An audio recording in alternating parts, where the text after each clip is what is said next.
I'm Justin Silverman of the New England First Amendment Coalition. Thank you for viewing this important presentation on how you, journalists throughout New England, can best protect yourself and stay safe while news gathering. First, a bit about my organization. NEFAC is the region's leading advocate for the First Amendment. We help journalists and other citizens in the region through advocacy, education, and defense. Please visit nefac.org to learn more about how we're helping communities like yours throughout New England. Also, a special thanks to the Society of Professional Journalists New England chapter for its help coordinating this presentation. You can learn more about SPJ New England at spjne.org. As for our program today, we have four very knowledgeable and experienced guests who are going to help us understand the threats faced by journalists and how we can best respond. So some brief introductions. First, Molly Hennessy-Fiske. Molly is a staff writer at the Los Angeles Times, where she's worked since 2006. She now serves as the paper's Houston bureau chief. Molly was tear gassed by police earlier this year while covering protests in Minnesota, despite identifying herself as a journalist. She's going to share her experience with us and provide some tips for journalists covering similar demonstrations. Molly, thank you for joining us. Thanks so much for having me. Next, we have Dan McFadden. Dan is a staff attorney at the ACLU of Massachusetts. He has extensive experience litigating a broad range of civil rights and civil liberties issues. Dan is going to help us understand the legal protections in place for journalists when they're covering political demonstrations or facing other threats by law enforcement or members of the general public. Dan, thank you for being here. Thank you very much for having me. Next, Tara O'Neill. Tara is a reporter for Hearst, Connecticut Media Group. She covers breaking news for the Connecticut Post in Bridgeport. Tara was arrested last year while covering a local protest. She's going to share her experience with us and also describe some things that she's learned that may be helpful to other journalists. Tara, thank you for being here today. Thank you for having me. And last but not least, we have Stephanie Sugars. Stephanie is a reporter for the U.S. Press Freedom Tracker. The tracker documents press freedom violations in the U.S. and by U.S. officials abroad. She previously worked for the Committee to Protect Journalists and the Post-Conflict Research Center. Stephanie will be giving us some perspective on the state of press freedom in this country, and she's going to be sharing with us what challenges journalists can expect moving forward. Stephanie, thank you for your time today. Absolutely. Thank you for having me. So Stephanie, I would like to start with you. We're heading into a very contentious presidential election, and we're continuing to cover political protests against racism and police brutality. Journalists throughout the country and here in New England are putting themselves in volatile situations for the sake of informing their communities. So can you provide us an overview of press freedom in the United States relative to assaults, arrests, and threats made against journalists, and give us some perspective on some trends that you've seen during recent years and the reasons for those trends? Yeah, absolutely. So this year, as you mentioned, has been very chaotic, not only because of the election and the unprecedented national protests that we've been seeing, but all of that is taking place within the coronavirus pandemic. So a little bit of context about the numbers that we've been seeing and the trends, at least this year over last year. In terms of arrests, we documented 9 journalists, including Tara, who were arrested last year, and about 40 or so who were assaulted. Compare that with just since May 26th, the day after George Floyd was killed. Since that day, we've received reports of 121 journalists arrested and at least 360 assaulted. So we also have seen such an unprecedented surge that on a single day, on May 30th, we received more reported aggressions against journalists than we did document in all of 2019 combined. And we received more than twice as many reported aggressions than we have in our entire history. So it is certainly particularly dangerous for journalists reporting on protests this year. And we absolutely recommend that everyone utilize resources that are offered by NEFAC, our partners at CPJ, and Freedom of the Press Foundation, and be in touch with the ACLU and Reporters Committee for Freedom of the Press to figure out what they can do. So some of the trends that we've been seeing are not only in regards to the protests, but we had to launch a couple of additional things that we don't normally track. We're looking at COVID harassment cases. So journalists who were out reporting in the field, wearing masks or covering COVID-related protests, who were then harassed or threatened or assaulted because of those choices, because they're out there reporting. And we also had to launch a special section looking at election-related issues, where journalists are being barred from attending presidential campaign events that they normally would be allowed to attend, or being removed.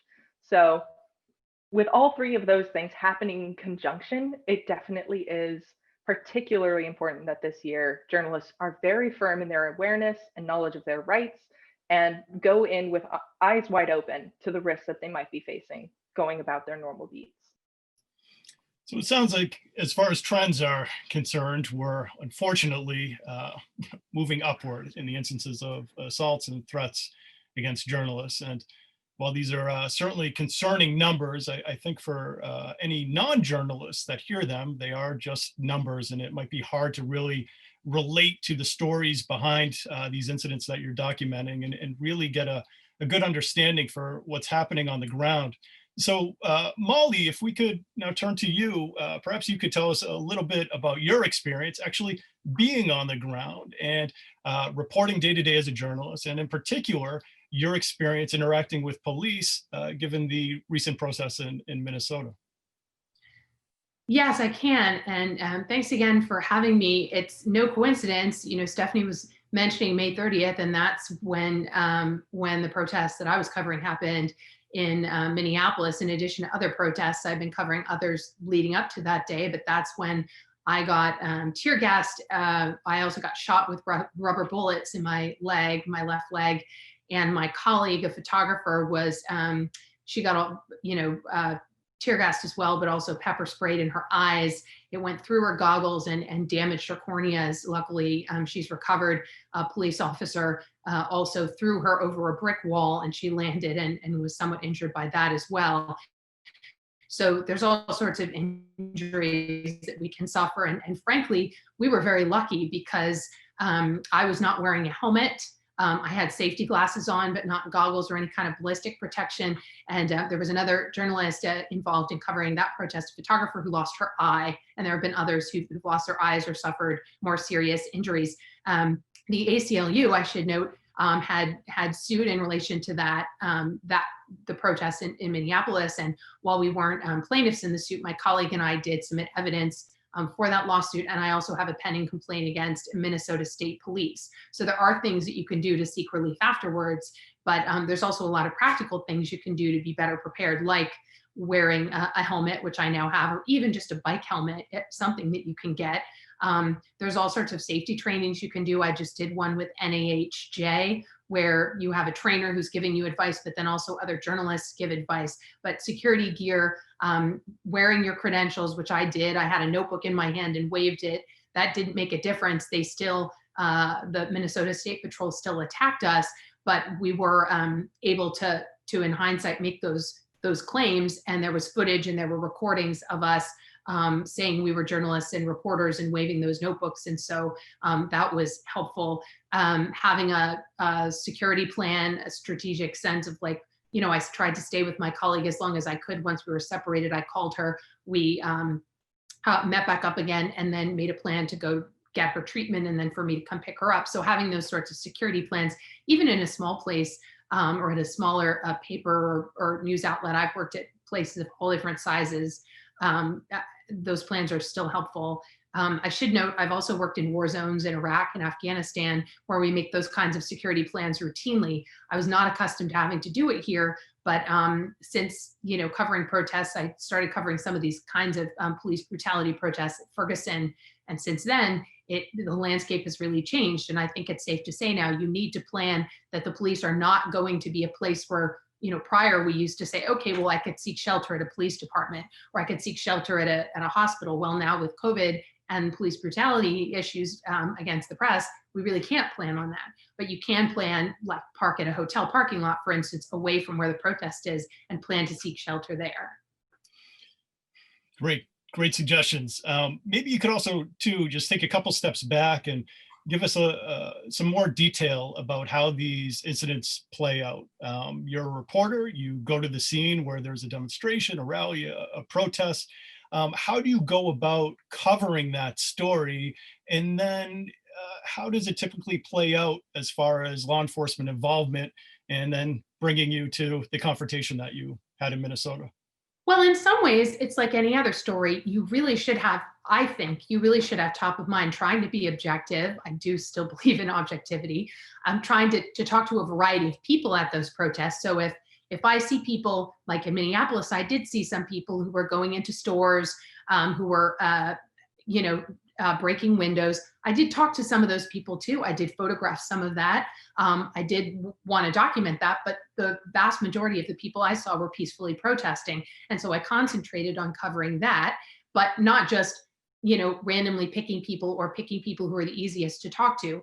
I would try to talk to people of different races, different ages, people who had different insignia on. Some people were wearing all black, which sometimes is associated with Antifa or anarchists, but I would go up and ask them what their political affiliation was, why they came to protest. And it wasn't always what you would assume it was. I did try to take a lot of photos to tweet a lot in real time, because then it also helped legitimize me as a journalist to go and show someone, look, this is who I am and this is how I'm covering this event right here. So you can know what I'm going to be reporting on you. And also I would refer them to the website. I would say, I'm going to be updating this regularly so you can see it. And if your outlet doesn't do that, you can still do it on your own social media if your outlet is okay with that, which most of them I would think would be. And it also becomes a really cool Twitter threads, or another really cool way to tell a story, which I'm always looking for, and I think we all are looking for new ways to tell stories and go beyond sometimes even the limits of a smaller outlet.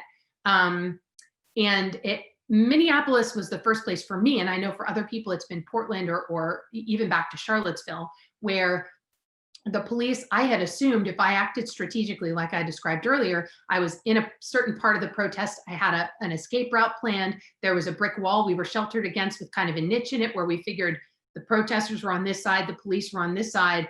We were in this niche to the side. We figured the police would just sweep by us, and then we'd be behind the police and we could be, documenting. Well, instead of sweeping by us, a portion of the police broke off and turned on us and were just shooting at us, on us. We were in a big pile, literally a pile. I was at the bottom, so I was pretty, was safer than the other guys, literal men and cameramen who were on top of me, but I was kind of getting crushed. I'm as you can see, big girl. So I could take it for a while, but then it was like, well, we have to move. And the police, you could hear it in the footage later, them shouting, move, move, but they weren't saying where. So you can't count on the police to even give you directions of where you're supposed to legally go. I was shouting at them where, and they weren't responding. So then we just started running, and they, instead of just letting us go and shooting the tear gas from a distance, they pursued us.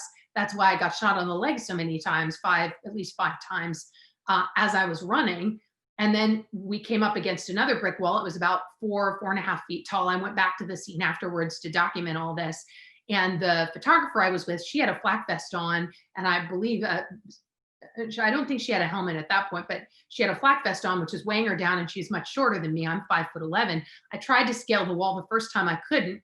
The second time someone helped me and I got over, but Carolyn, my coworker, could not get over, partly also because she was blinded by the pepper spray. So you can't always count on, even if you're physically fit, being able to escape. And that was one of the hardest things, was that I started to run and I stopped and I turned back and I was shouting, Carolyn, Carolyn. And it was all, hazy from the tear gas, and there were more police coming and shooting, and I had to just go, and I left her. And I sought shelter in a nearby building where I was able to charge my phone. I immediately recorded a video and posted it on Twitter and sent it to my my editors, letting them know very calmly, you can see it's on my Twitter account, describing everything that had happened to me up to that point and where I was, again, as evidence. That also is in the public realm. So even though we're not a party to that ACLU suit, it was able to be used by the ACLU as evidence, is my understanding. And then I called Carolyn, and a neighbor actually picked up her phone because she was lying on the ground a block from where she had police had thrown her over that wall, and the neighbor was helping her, and another neighbor was rinsing out her eyes, and this neighbor answered the phone. I was able to have a good Samaritan in that building where I was arranged to drive us to that house where we met up, and then another good Samaritan drove us to a hospital where Carolyn got treated. I didn't go in because of COVID, and I'm assuming we're going to talk about that more later. I didn't get treatment until I got back to Houston a week later. I kept reporting and just treated myself because I didn't want to. I had covered COVID enough to know that I didn't want to be in an emergency room. It sounds like going into these situations, document as much as you can, let everyone know, of your presence. And I guess it comes down to many times just improvising and making very quick, spur of the moment decisions about what is the safest thing to do. You can't just simply, hold up a copy of the Constitution in front of a police officer and say, hey, my First Amendment rights. You really have to react to the circumstances as they unfold. And I did want to note one thing, which is that I have since covered protests in Kenosha, in Wisconsin, in Louisville, Kentucky, and also I covered the first Trump rally in Tulsa, where there were counter protests and some clashes with police with pepper balls. And I tried to go into those with an open mind. I mean, I was more wary of the police, but I did what I've been told to do in some trainings, which is seek out a commander or someone who seems to have rank or seems to be in charge before, like early on in the protest or when you first show up, or if things get a little bit heated or you're seeing things get heated. I sought them out.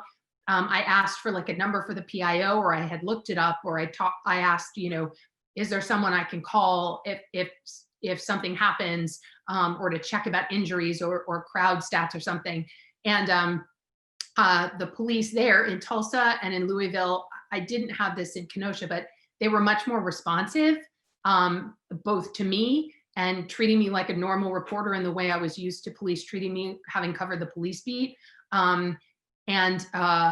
Also, I mean, it was helpful to the reporting to be able to have those numbers and stuff, and also to just chit chat with police and kind of get an insight, because you guys may be more covering, like Tara, you might be covering police you already know or have covered on the beat. And I do that here in Texas where I'm based. When I'm parachuting in, it's like, it helps to get to know who do I need to know at the police department? And they were very helpful. So every jurisdiction wasn't the way Minneapolis was, but to date,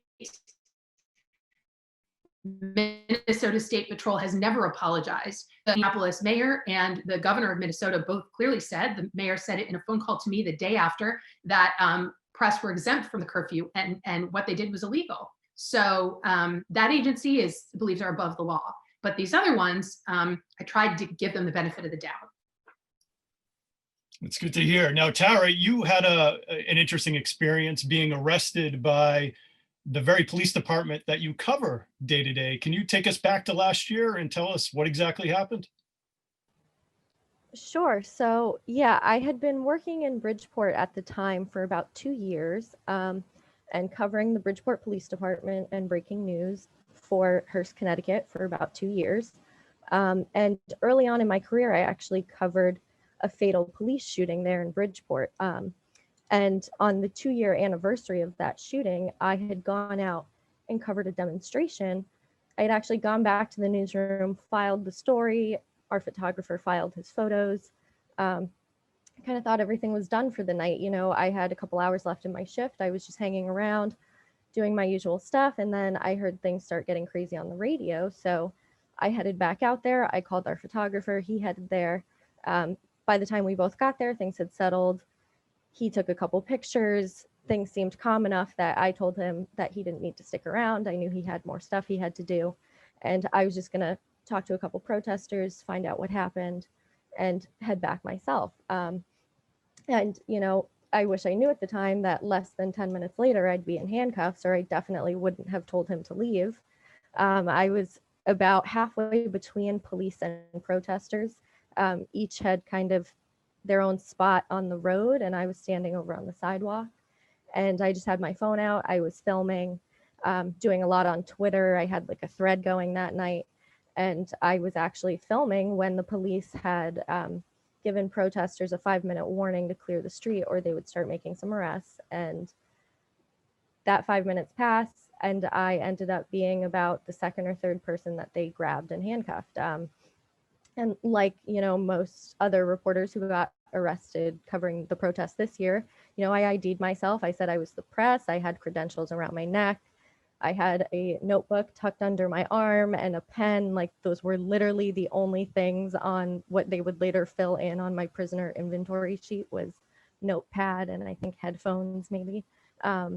But, regardless, they arrested me. And, it wasn't rookie cops who arrested me. Not that that would be an excuse, but it was two sergeants who arrested me, while a deputy chief who I had been in the room with several times and definitely met several times walked right by, and we would actually later see on body cam footage that he looked directly at me and at those two sergeants cuffing me and just kept walking and, did nothing as I'm shouting that I'm the press.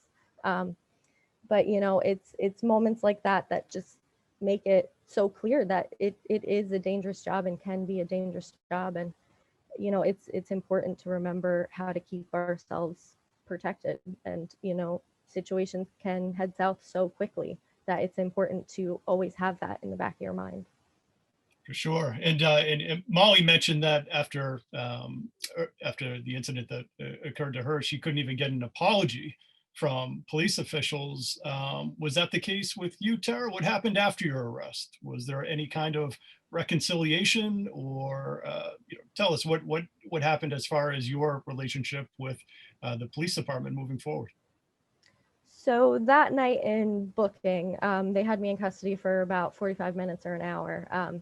And while they were uncuffing me, actually, is when the sergeant who started arresting me, the initial arresting sergeant, apologized, explained that he didn't hear me saying I was press. He said it was tense. And, to me, it seemed genuine. Whether or not he actually realized in that situation, I put a little bit more of the fault on the deputy chief and, just the situation overall. But from higher ups, as I was headed back to my newsroom after being released that night, I got a call from the mayor. He, of course, apologized, and we ended up getting a formal letter addressed to a former editor, not addressed to me at all, apologizing for the arrest from, I believe it was the police chief, and I'm not sure if there was anyone else. It might have just been the chief on that letter, former chief. But so that was really the only, official higher up apology from within the police department. I know a lot of agencies wrote letters to the police department on, in support of me, saying that the police should meet with us. We should discuss it. And we asked a couple times if we could sit down with people, but nothing ever really came of it. What about your relationship now moving forward with the department? Because you still have to cover these same police officers that arrested you. You didn't just show up one day to cover the protests, but you're a familiar face within the community. The police department knows you. They know now that you've been arrested, you've had this experience. How, if at all, has that affected your ability to cover the community as a journalist for Hearst? So just personally, it was kind of awkward going back into covering even just normal crime scene stuff, because just as normal practice, I would try to talk to whatever officers were standing the crime scene line, and that usually starts with me introducing myself. And before getting arrested, I'd say my name, and they'd say, "Oh, maybe I've seen your stuff in the paper." And now I say my name, and it's kind of that awkward, "Oh, you're that person," So it's kind of that unspoken elephant in the room where we usually don't talk about it, but it's very clear, but thankfully, I think we've kind of just powered through it, kind of okay with being in denial that it happened just to get the job done. But, it's kind of always in the back of my mind, at least, still when I talk to officials or sit down with people in that police department, it's always going to be in the back of my mind, that their officers arrested me when I was just trying to do what I do every day. It's just cover them and cover everything else that's happening. For sure.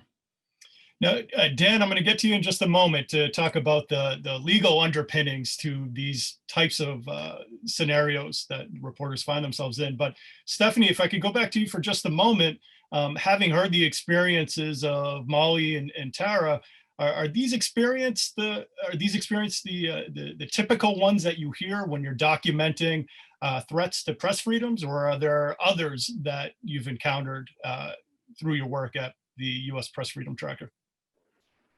Yeah, so they're definitely not uncommon. At least they haven't been over the past year. We have a tragic number of journalists who were not even embedded with the protesters, who were very clearly standing off to the side, as both Molly and Tara were, just documenting the scene, who then are targeted directly, regardless, without passing judgment or ascertaining like specifically whether or not they were targeted, in the knowledge that they were journalists. But we do have a number of cases where, as Molly mentioned, Linda Tirado is the reporter, the photojournalist who lost her eye while reporting in Minneapolis while she was shooting. And we have other journalists who were shot in the hand that they were using to hold up their press pass. And so it's happening more and more often. And it's been particularly concerning to see. We have a couple of new incidents involving journalists who are covering celebrations in Los Angeles with the Dodgers winning and the Lakers winning, where now the LAPD appears to just be using this excessive use of force as the default. And now journalists who may have been going out to just document what they believed was going to be a celebratory moment are actually caught up in this same level of aggressive tactics that veteran reporters who've been covering the Black Lives Matter movements have maybe become more attuned to, are coming in with helmets and the other appropriate gear that is deemed necessary. So unfortunately, yeah, their stories are all too common at this point. That's unfortunate, and it sounds like, you know, in the heat of the moment, you know, waving the First Amendment banner isn't going to provide you much protection, but perhaps after the fact, it would. Dan, can you help us understand where some of the lines are as far as First Amendment protections for journalists in these cases, where they're out in public areas covering news stories that have significant public interest, but either are targeted by law enforcement or treated as protesters might be, and told to leave an area that maybe they have every right to remain in? Sure, and thank you again for having me. Just before we go into the legal framework, just two general caveats. One, you know, these are legal principles that in theory govern what you'll see. But, you know, I think that, you know, as we've just heard, you may in the moment find that there are safety considerations that override, you know, your thought about what your theoretical legal rights are. And of course, you know, we would always encourage people to take that into account and to, you know, act in a way that's going to protect your safety. You know, the second thing I would just say is that, you know, again, these are general principles. And, you know, if there are questions about your specific situation, any of the viewers' specific situation, we would always encourage people, you know, to speak with an attorney about, you know, what I'm going to do or what just happened to me specifically, and to get legal advice if, you know, if they have questions. You know, in terms of First Amendment rights, you know, as a journalist or as a citizen, you know, these are a broad set of rights to collect and disseminate information, particularly about matters of public concern, like the conduct of public officials, including police officers. And, you know, there are classes in law school where you could take a whole semester to talk about the whole scope of these rights and how they play out in the world. I think for these purposes, there's probably three things I would just briefly address, and then I'm happy to take any questions. First being the right to record the police, which I imagine is typically the situation where people find themselves coming into contact with police and potentially being victimized, like we've just heard. Second being, you know, what are some of the general principles if you're stopped or arrested by the police? And, you know, third, what can you do if you've been victimized in other ways? For example, if you've been the victim of excessive force, which it sounds like is, you know, unfortunately becoming increasingly common. The ACLU nationally and its affiliates, I work at the Massachusetts affiliate of the ACLU. We're litigating a variety of issues around these types of cases. And so, you know, I hope that this is a general sort of introduction, but, you know, if you have questions, again, I'd encourage people to contact an attorney including at the ACLU. Here in Massachusetts and in the First Circuit, which encompasses most of New England, we are actually pretty fortunate in terms of the clarity about what the First Amendment allows reporters to do with respect to recording the police. There was a case from 2011 called Glick. And in that case, it was a gentleman who was not actually a reporter, who was walking through a public park, saw police officers effectuating an arrest, and took out his phone from about 10 feet away and recorded the police officers while they did that. The police officers then arrested Mr. Glick, charged him with crimes. Those charges were dropped, and he later brought a civil suit, essentially alleging that he was wrongfully arrested, that he had a First Amendment right to record these officers, who were conducting their duties in public. And the First Circuit held in that case, the Court of Appeals for our circuit, that there is a right to openly record police officers who are performing their duties in public, subject to certain reasonable time, place, and manner restrictions. And so breaking that down a little bit, so record, right, there's a right to record, and that means audio or visual. It's a right to openly record, which means that the device you're using to record would have to generally be in plain sight. So like a camera on your shoulder or a phone that you're holding up, which gives notice to the police officers that they're being recorded.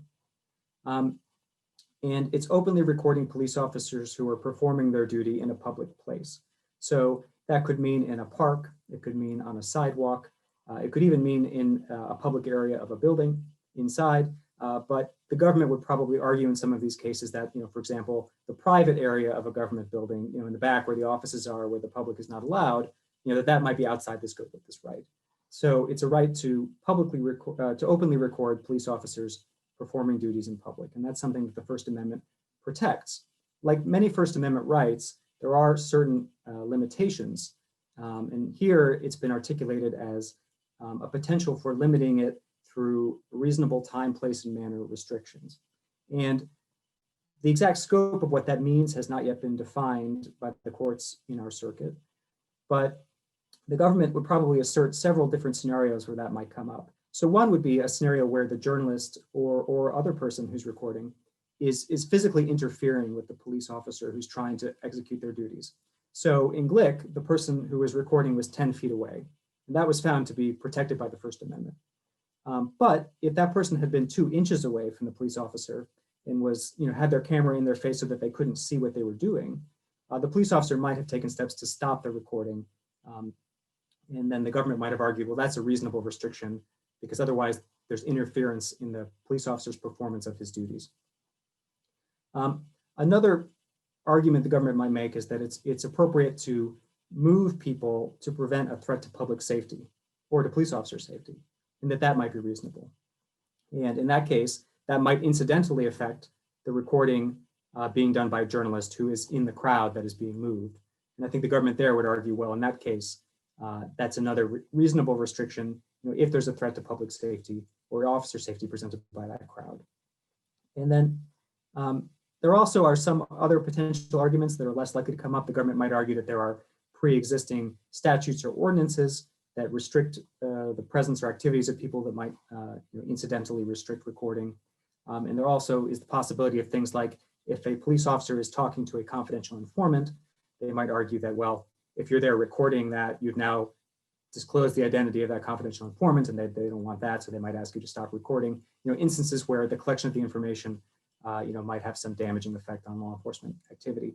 So, we at the ACLU do not necessarily agree that these are all reasonable time, place, and manner restrictions, but the government is likely to assert that those types of events could constitute reasonable bases to restrict a journalist or other person from recording the activities of the police in public. That's about open recording. There is also a question about secret recording that we sometimes get, and that's a different question. So that would be recording not with a device that's visible to the police, but with a device that's somehow hidden so that the person doesn't know they're being recorded. For example, maybe it's in a bag or something where the officer wouldn't see it. And if you have a situation where you're contemplating doing some type of secret recording, I would very much encourage you to talk to an attorney about your specific plan before you do it. And the reason for that is there are statutes in some states that purport to criminalize certain types of secret recording. And there is currently an open question about whether the First Amendment might override that to a certain extent, and authorize secret recording of police in public. But that's a question where a trial court in Massachusetts has ruled that yes, the First Amendment does authorize secret recording in some circumstances, but that's on appeal, and it could be changed on appeal. So I think basically there is some uncertainty about what the First Amendment exactly protects in that circumstance. And so because there's some potential for criminal exposure, I would very much encourage people contemplating secret recording to speak to an attorney before they do it. So Dan, if I could cut in just with a question regarding the right to record. You know, as I can often see this play out, you have a reporter who's, you know, openly recording, not secretly recording, but openly recording, and is told by police, you know, stop recording me, or worst case, give me your camera. So here we are talking about the protection of journalists themselves, but I think there's also the question of protecting journalists' work. Under what circumstances, if any, can law enforcement force an individual, a journalist or otherwise, to stop recording them, or in other cases, confiscate their camera outright? So I think that's a great question. And I think you know, it goes to sort of the heart of what you might see if you are being stopped or detained by law enforcement. You know, traditionally, there's really two ways that the police can detain you and then take some type of action against you. So one would be what would be often called a stop, which is where they have some reasonable suspicion of criminal activity and they're stopping you briefly in your location on the street to have a conversation with you. The other would be an arrest, which is, you know, typically where they have probable cause to believe a crime has been committed, and there they would bring you, you know, back to a police station. So if they stop you, they may stop you, they may pat you down if they believe there's a reason to for officer safety. The first thing I think you can always ask is, am I being detained or am I free to leave? And if the answer is yes, you are free to leave, then you may leave. If the answer is no, you are not free to leave, then you are now being detained. Once you're being detained and before, even if you are free to leave, you always have a right to remain silent. I think that's important for people to remember. You don't have to have a conversation with the officer. And in terms of your phone, there's a few important things there. The officer may demand or may take your phone or other recording device. Now, there may be an argument that that's illegal. The government would probably contend, well, I have to do it to preserve evidence. That's been an argument that's been made frequently. Because if I don't take it, you know, it'll be deleted before I get a warrant. You know, and there are arguments that that's not correct, that's not proper. But I mean, fundamentally, I think in the moment, if the officer takes your phone, the officer has your phone. Beyond that, you know, the officer may ask you to unlock your phone, right? You know, please unlock it. And that'll depend on what the unlocking feature you have enabled on your phone is, right? If you have a code that unlocks your phone, you are not required to give the officer that code. However, if your unlocking feature is face recognition, then it doesn't really matter what you want to do because the officer will just point it at your face and now is inside your phone. So, you know, we would encourage people to consider using the code instead of face recognition on their phone. Similarly, fingerprint, right? The officer can take your finger, apply it to the phone, and now the officer's in your phone. So that is another reason why using the code may be preferable, you know, so that if you're stopped, you maintain control. Additionally, the officer might ask you to delete information from your phone. And, you know, I think our view is that there is no law that allows officers to demand that you delete any information from your phone. You know, and generally speaking, whatever is on the phone, if the officer thinks it's evidence of something, it should be preserved, not deleted. And in any event, we don't think there's any authorization for the officer to demand that you delete it. So, you know, I know people have had that experience sometimes, and I think that that's something where that can be declined. If you are, I guess one other point I would make is, if the officer just merely asks for your phone, that's another situation where you should definitely ask if you have a choice. Because if the officer says, yes, you have a choice, then you could say no. If the officer says you do not have a choice, you have to give your phone, well, you know, I think that you should not physically resist the officer, but you should make it clear that you are not consenting to the officer taking your phone. So you can always say, you know, I'm complying, but I do not agree. I do not do this voluntarily. I do not consent. So I think that's important as well. If you're arrested, you know, you're likely being taken back to the station. At that time, you know, they'll do an inventory. They can do a search incident to arrest and inventory the possessions that are on you at that time. And again, at that point, your phone probably will be taken from you if you're arrested. And And I would just say for those who are arrested, remember, you always have a right to remain silent. People often get themselves into difficulties by speaking to the police, especially if they're trying to talk themselves out of trouble. And so I would encourage people to consider remaining silent if they've been arrested. And you have a right to counsel, right? You have a right to be, this is the Miranda rights we all see on television. So I would encourage you to ask for an attorney. Now, you may want to engage an attorney in advance before you go into a situation where you think you might be exposed to detention or arrest. And you may want to record that phone number in a place where it can't be taken away from you. You may want to write that on your arm or somewhere where you will always have access to it, so that if you have the situation where you need the lawyer, you will know how to contact that person. Great suggestion. I like that, writing phone number right on your arm so it literally cannot be taken away from you in the case of arrest. Let's stay on the topic of arrest for a moment, because you have many journalists that are in public areas where they would otherwise be entitled to be, covering a story, not posing any kind of public security risk, but are still being told to get out of the area and being treated like any other member of the public. Are there any laws, or does the First Amendment, protect the reporter in that case to be distinguished from everyone else and be allowed to stay where they are and continue reporting the story? That's a really important question, and I think to some extent it's situational. If you are being asked to leave voluntarily, there are situations where I think the reporters have a First Amendment right to be present in a public space, to record what's going on, just what I've just been talking about. And so I think that it's important to consider remaining, but my sense is, and I'm not a reporter, so I don't deal with this routinely, but my sense is usually you're not just being asked, usually you are being moved out using some type of force, where it's not really up to you whether you're going to go or not. It's basically a question of, are you going to walk away, or are you going to get shot with a pepper pellet or a rubber bullet or hit with a baton? And so, in that circumstance, of course, it's an individual judgment, I think, about maintaining your safety. And I think at that circumstance, it then becomes, assuming you leave one way or the other, it becomes a question of what can be done afterwards to ensure that that does not happen again. And that's something that the ACLU has been litigating, including in places like Portland and other places where there have been violence against reporters, or they've been moved forcibly by police. There's a lot of ways, I think, that reporters have their rights violated. Some can be not being given access to certain areas. Some can be being victimized by violence. I think we've just heard that police using projectile weapons indiscriminately, police using batons indiscriminately. Those are all things that may give rise to a variety of legal challenges that may be able to prevent that activity from recurring, either under the First Amendment or under other parts of the Constitution or under other state and federal laws. So, if someone if a person who is a reporter is moved forcibly or involuntarily, I would encourage them to immediately contact an attorney, including at the ACLU or at your organization or other organizations that work on civil rights issues. And I think at that point, litigation can often be implemented at a very quick pace to try to prevent that from happening again, the next day or 2 days later. Thank you. Yeah, no, there are certainly many resources out there for journalists that are dealing with these issues after the fact to get some kind of remedy.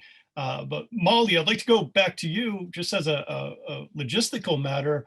You were tear gassed, you were shot at. Is there anything you would do differently to better protect yourself if faced with that same situation again? Any suggestions that you might have for those specifically that are going into communities that they don't normally cover and might face the type of experience that you had in Minnesota?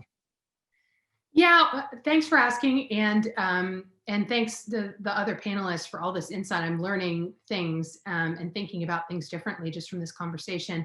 I did want to note before we get into that my experience, this is kind of a no-brainer, but here we are all on this panel and we are not people of color. My experience was very different from reporters of color, both Black reporters and other reporters of color on my own, at my own news organization and others. There was a CNN reporter who was attacked the same night. I'm sorry, I shouldn't say that he was out there covering things around the same time I was. He got arrested. I didn't. He was arrested on camera, and members of his crew. And he talked about that later. Other people, reporters I know, have been pulled over in communities where I was never pulled over while I was working. So I think that's something else for people to keep in mind. I was on a panel with some other, reporters of color in LA. One of them had been taken into one of those cordoned off areas and arrested and zip tied at one of these protests. And a colleague at another news organization went over and showed the police her coverage online and verified that she was a journalist and got her released. And I was just really impressed by that. And it gave me the idea that we can actually serve as advocates and allies to each other in those situations. And so that's something I wanted to plan out there. But then another panel I was on, one of the panelists, an African-American woman in California, was saying it really scared her having these experiences and she wasn't sure she wanted to keep covering it. And I kept talking to her afterwards and said, it's your own personal decision, but I really hope that you do and that you don't let this scare you. Because back to your original point, I didn't seek treatment immediately because of concerns about COVID and because I felt like I wasn't that as badly injured as my colleague who literally could not see. But I did continue reporting and I wrote some stories that I'm really proud of in that ensuing week. And also I felt like it was really important to send the message, we're not going to let you shut us up. We're not going to let you incapacitate us, because it felt like that was the purpose, taking us out of, removing us from the scene, not letting us do our jobs and putting the fear in us. So what I did do was exactly what you said, which was recalibrate and say, okay, my next trip, I believe, was when I went to Tulsa. And I was thinking, okay, how can I more strategically approach this? I got the equipment beforehand. I learned how to use it, which is a whole other thing. You don't have to get a gas mask. You might get a respirator or just have masks, but making sure that you're using them correctly, doing fit tests and things like that with enough lead time. We have lead time now ahead of the elections and whatever kind of protests we're going to face. So to make sure you do that and make time to do that, I'm doing that now again. But then also, playing out scenarios of, well, what am I going to do if the police are friendly? And I did that. I approached them and gave them the benefit of the doubt. If they aren't friendly, well, then what is my option then? Another point that was made to me in one of the security trainings was to go out the night before, the day before, if you have time, and just scope out the area. Not just, checking for exits and routes like that, but just seeing what all your different options are. If there's going to be multiple protests in different places, well, what's the distance? Which is the one you really want to go to? Do you want to just, like in Tulsa, there were 2 protests and I ended up deciding I'm just going to stay at the one that was by the arena where Trump was going to be, because I didn't want to be shuttling back and forth. I wanted to conserve energy and really focus on one spot. And I think that was the best decision. Late in the night, when the protests got pretty heavy and they were having clashes with police, I backed off more than I would have prior on a side street. I had my helmet on. And then when it got a little calmer, I went forward. I could smell the pepper in the air, but I didn't assume it was pepper spray. It turned out it was pepper balls. I had got that because I talked to other reporters. And then I also talked to protesters, several protesters, to verify it. Now, is that as good as seeing it with your own eyes? It's debatable. And we're going to have a meeting with editors later this week to talk about stuff. And I've already raised that issue with them. If you don't give your reporters and photographers adequate equipment, I don't think we can be expected to be right up in the thick of where things are happening. And you'll get a different story because you won't get that eyewitness account of what's happening, which personally, I would like to have that in the era of fake news, to be able to testify and bear witness to it and say, this is what actually happened. If there's a photographer there, I'll let them do that and I'll back off, and then we'll confer afterwards and I'll write stuff down and say, well, what did you see? And let me describe it. And I'll give them credit on the story. I think that's a better division of labor, and I'll be off talking to people. Does that make sense? Absolutely, it does. And to go back to one of your earlier points, and one that I really think needs emphasizing, is that there are opportunities here for journalists of all different organizations, even competing organizations, to help each other out and really serve as allies, and to cooperate and collaborate in ways which will make everyone's coverage stronger. And I think that really should be encouraged, as you mentioned, and something for everyone to consider. Another consideration too, and you brought it up, is COVID. We've talked a lot about law enforcement and the threats to individual safety that police officers may pose during these types of demonstrations.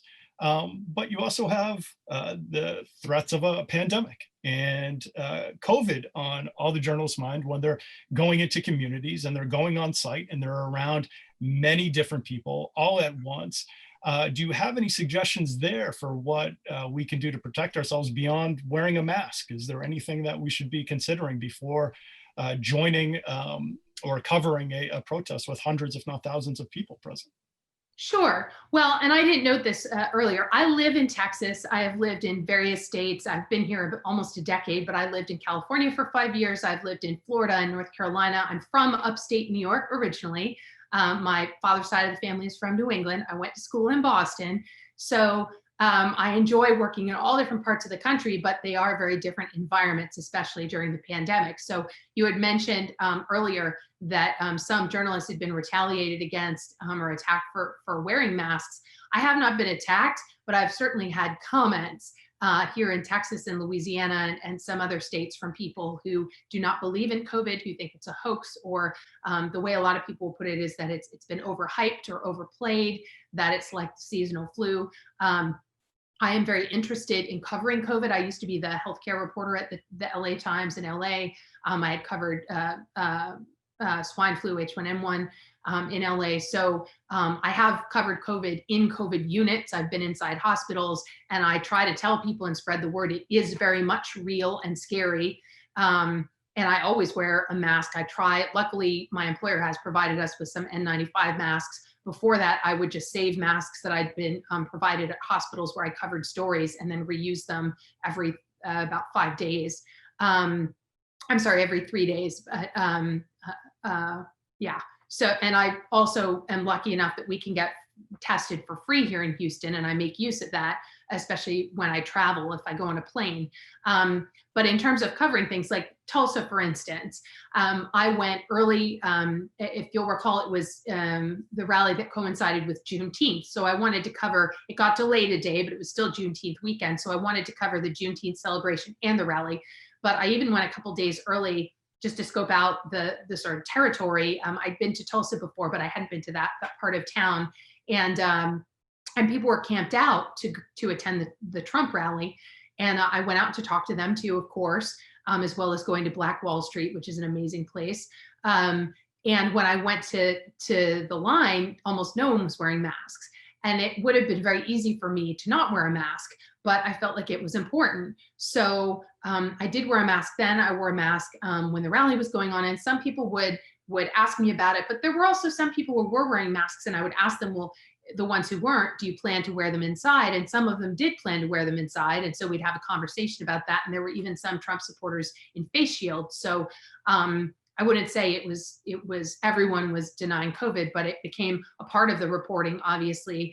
But I feel like you have to have your own personal standards of what you want to do. And to me, it's the best mask you can possibly get. And I really would encourage people to try to get your organizations to provide you with N95s, especially if you're covering protests. I have KN95s also that I bought. They're just not as good. I did a fit test where you spray a spray on your face kind of, and you can totally tell the difference. It's very dramatic.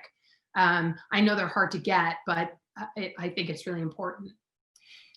And what about the individuals that are making the comments, as you mentioned? How do you respond to that? Do you ignore them? Do you try to educate them? Do you de-escalate the situation so you make sure? Well, sometimes, if the comments are funny, like I remember I was covering Hurricane Laura in Lake Charles, Louisiana, and a guy, I came over to talk to a couple of people, and the guy said, "What's that on you have something on your face?" And so as my mother often says, humor can be a great way of diffusing situations, but we all know that as journalists.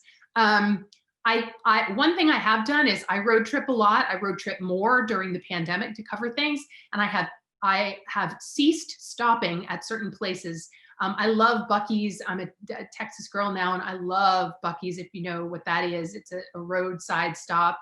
And people were just not practicing good masking there. There were kids running all over the place, people walking around coughing. And I just won't go there anymore. And it's sad, but I really just, I only want to, measure the risks. There was a story I was covering, a Pentecostal church outside of Baton Rouge that refused to wear masks. And the first time I went there to do a story, I did go in the church, and I believe I wore a mask. I'm trying to remember. It was early in the pandemic. I think it might have been March. And they loved that I had gone inside, because a lot of reporters would not go inside. And I got a lot of credit with them. And the pastor, Tony Spell, stayed in real good contact with me because I had been nice and heard them out and didn't condemn them. They felt really persecuted. But when I went the next time, the next couple of times, actually, I did not go in. And he was kind of troubled by that. But I think I might have gone into the vestibule or stood by the door, but I did not go into the sanctuary. And they had at least one member die at that point of COVID. And I just had to be honest and say, look, I can't, I'm not immunocompromised is the other issue. I mean, there's a lot of reporters who have, or relatives who are immunocompromised, and that's really serious. And I totally respect if people cannot do these stories. I know a lot of people really want to do protest coverage and can't. And I hope that as news organizations, we can do a better job of giving people, I was just talking to a colleague about this, giving people the opportunity to participate in this coverage without having to be on the front lines and risk their health or their families. But I'm lucky that I'm not in that position. But in terms of reasoning with people, I just don't feel like anyone has really, I'm trying to think if anyone has confronted me about it. No one has said, like, I'll only talk to you if you remove your mask. You actually, what I always say? What I'll always say is, this is more for your protection than mine. I've been traveling. I'm a reporter. I talk to a lot of people. So I'm wearing this, for your protection too, because usually it's at least a KN95. So that usually it's like, I'm a little bit different than you. It's not a personal choice.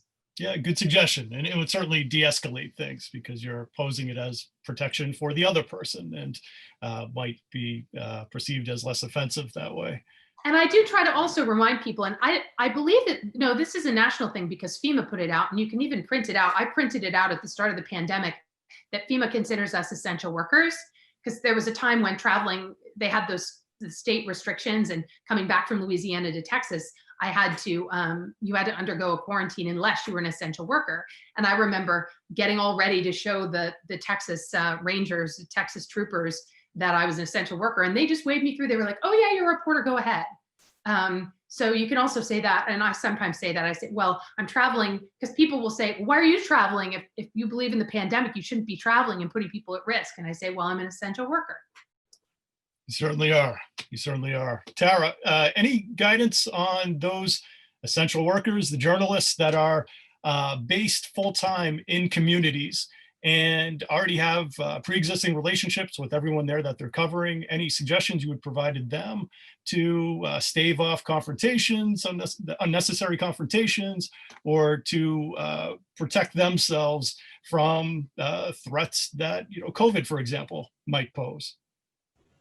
Sure. So I think Molly went into this a bit earlier, but really getting out there and making sure, if you're covering a protest, a demonstration, whatever it might be, trying to make sure that whoever is the police commander at the scene, introduce yourself to that person and make sure that that person is aware of who you are, that you are a reporter, that you have their contact information, and vice versa. Explain to them that you will be there. If you've got, any other crew members with you, video, photographer, other reporters, let them know, make sure they know what they look like. I think that is just so important. It's something that is definitely, especially after what happened to me, in the back of my mind now. There will be no doubt at any future protest that I am a reporter if I have anything to say about it. But, just making sure even you've got your credentials, and I know it sounds extreme, but like Daniel mentioned, it was also something that I came across after I got arrested, was writing phone numbers on your arm.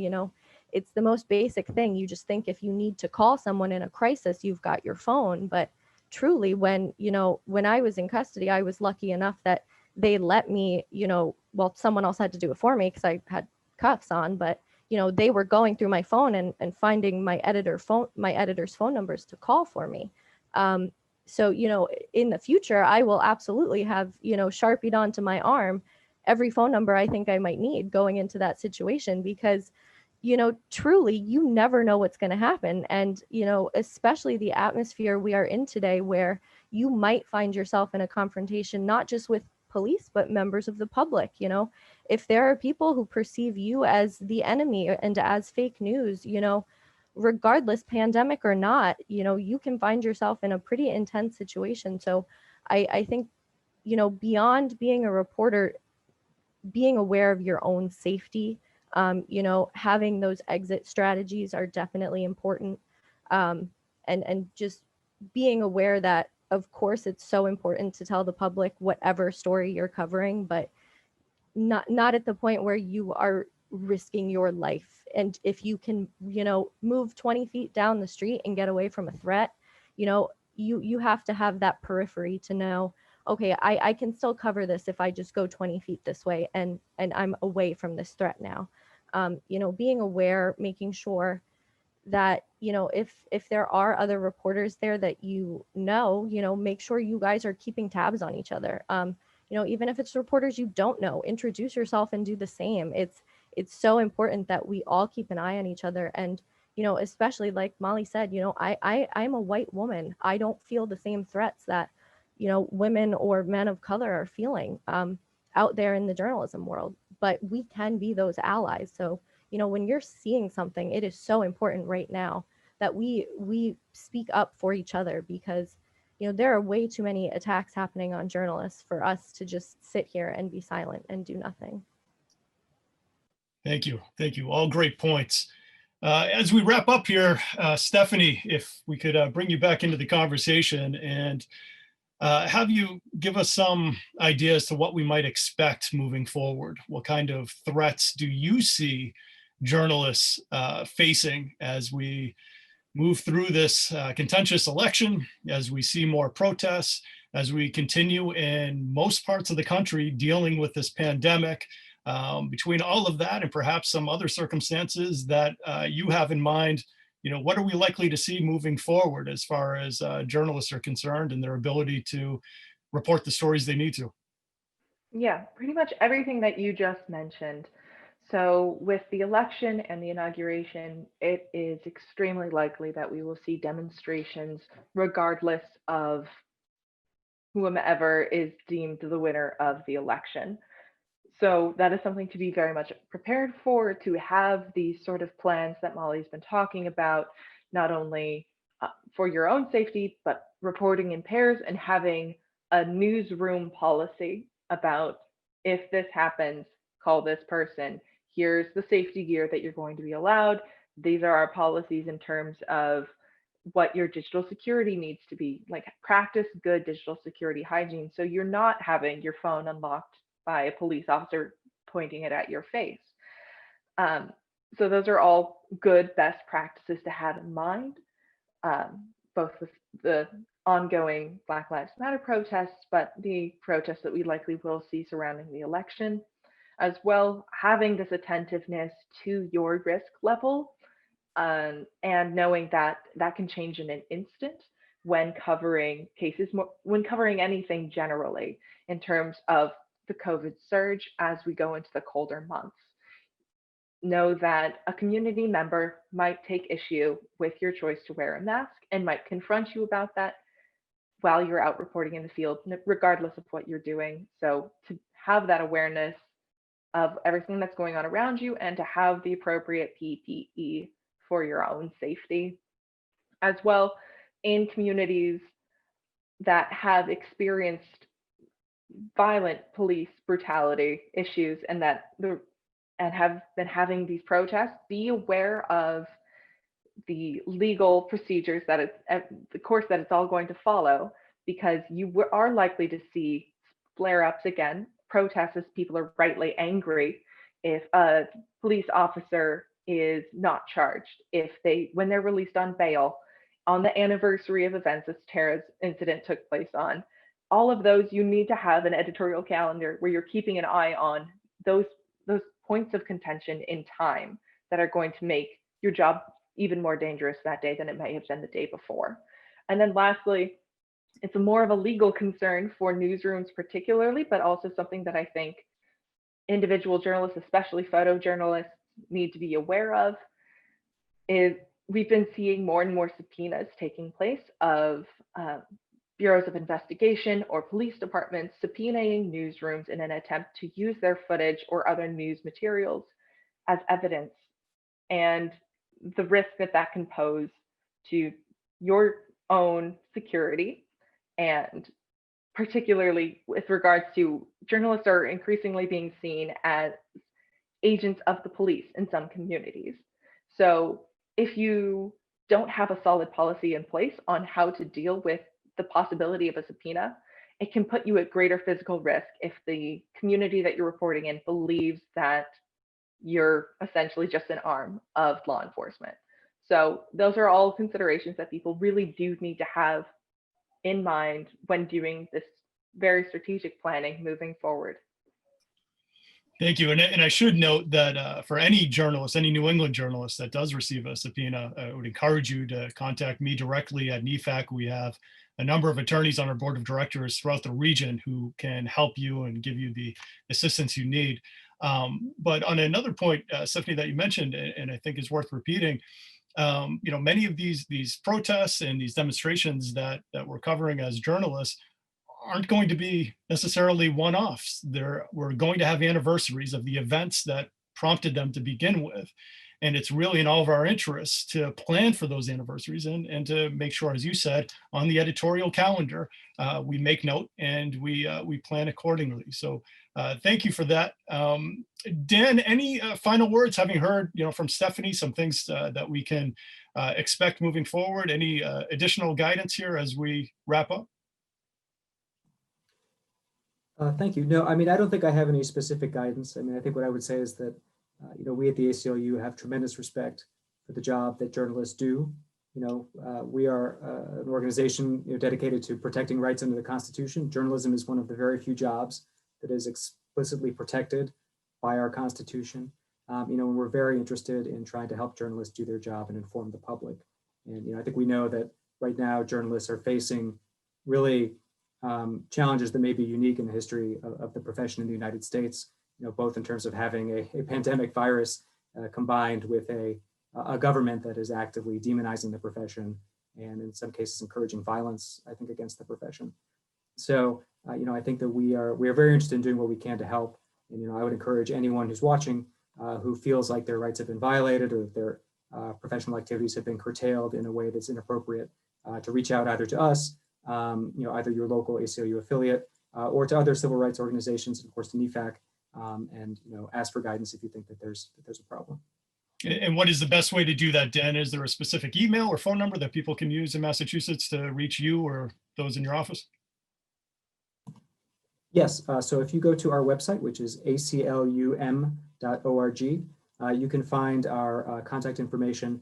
There's a web submission form. There's also an intake phone number, and you should feel free to contact us that way. We have a full-time intake attorney who will review anything that we receive and ensure that it reaches the right people. Great, thank you. And Stephanie, for those that would like to know more about the U.S. Press Freedom Tracker or may have been involved in incidents that they would like to report and make sure are on your radar, what is the best way for them to do so? How can they best reach you? So you can find out all the information that you might want about the U.S. Press Freedom Tracker at our website, which is pressfreedomtracker.us. And you can also submit incidents online through our form there, or email me directly at Stephanie, spelled, you can find the normal way that you spell Stephanie, at freedom.press. Thank you. And Molly, you have such a wealth of experience here and so many, I think, really interesting and helpful stories to share. If there are journalists that would like to reach out to you directly to talk more and learn from you, would it be okay for them to email you directly and begin that conversation? Sure, and my DMs are open on Twitter. Excellent. And what is your Twitter handle and what is your email? What's the best way to reach you? My Twitter handle is @MollyHF, no hyphen, just @MollyHF. And my email, the easier one, is Gmail. It's just MollyHF, again, H like hotel, F like Frank, @gmail.com. Great, thank you. And Tara, what is the best way to reach you if those in New England would like to get a little more perspective on local reporting and dealing with police departments in their communities. Sure. So, like Molly, my DMs are also open. It's just Tara_O'Neill_, and O'Neill is spelled Oneill. And then there's also my email, which is just TONEILL@Hearst, HEARST, mediact.com. Excellent. And again, I'm Justin Silverman of the New England First Amendment Coalition. We have a number of resources for you as well. And you can email me directly at justin@nefac.org. That's Nancy Edward Frank, Apple Charlie.org. Everyone, I want to thank you so much for taking the time to join us today and really help us work through a lot of these issues. I don't need to tell any of you, but it's worth remembering that press freedom is certainly a cornerstone of our democracy. And I thank all of you for protecting that freedom and helping journalists across New England protect themselves and their work. So on behalf of everyone, many thanks, and appreciate all that you do.